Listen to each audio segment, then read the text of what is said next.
भारत में एक जगह है, वहां भीड़ नहीं है ज्यादा, लेकिन बहुत अद्भुत जगह है। उस स्थान का नाम है जागेश्वर। क्या नाम है? जागेश्वर। उत्तराखंड में कमाऊ एक क्षेत्र है, नैनीताल वाला। वहां जब आप ऊपर जाएंगे तो वहां तीन स्थान है महादेव के, जागेश्वर, बागेश्वर और मुक्तेश्वर। जीवन में कभी अवसर मिले तो उन तीनों स्थानों का दर्शन जरूर करना। और तीनों स्थान पता कैसे हैं? मुक्तेश्वर पहाड़ की चोटी पर है, बागेश्वर समतल में है और जागेश्वर नीचे पाताल में है। और जागेश्वर स्थान जो है ना, यहां पर महामृत्युंजय का जो मंत्र है वो वहीं प्रकट हुआ, जागेश्वर। इसीलिए उनका, वहां के महादेव का नाम है जागनाथ। वहीं से ही महामृत्युंजय प्रकट हुआ। वहां की कथा ऐसी बताते हैं कि जागनाथ उनको इसलिए कहा जाता कि वो नाथ इतने सिद्ध थे, सब लोग ध्यान से सुनना, कि कोई व्यक्ति आके कुछ भी मांग ले सब पूरत कर देते थे।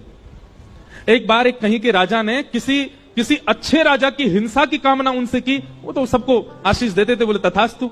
ये बात जब आद्य गुरु शंकराचार्य जी को पता चली तो शंकराचार्य भगवान गए और वहां जाकर के महादेव से प्रार्थना की, बोले कलिकाल आने वाला है नाथ, आप यहां सबकी मनोकामना पूरी कर देंगे, कलयुग में लोग कुछ भी मांग सकते हैं, इसलिए हमारी प्रार्थना है कि आप अंतर्मुखी हो जाओ। तब ठाकुर जी वहां पर शांत हो गए, नहीं तो महादेव से जो मांगो वो मिलता था। आज भी वहां नियम है, रात्रि 6-7 बजे मंदिर बंद हो जाता है और फिर उसके बाद वहां आप देखेंगे कि दंपति, पति पत्नी अपने हाथ में दिया लिए रात भर खड़े रहते हैं।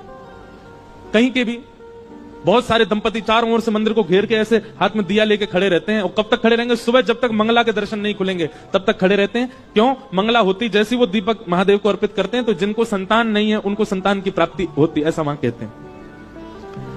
तो रात्रि 12 बज रहे थे, वहां 7-8 बजे ऐसा लगने लगता है कि 1-2 बज गए रात के, इतना शांत है। तो रात्रि 12 बजे मैं उठा, खिड़की खोली तो देखा इतने सारे दंपति खड़े थे और हाथ में दिया लिए।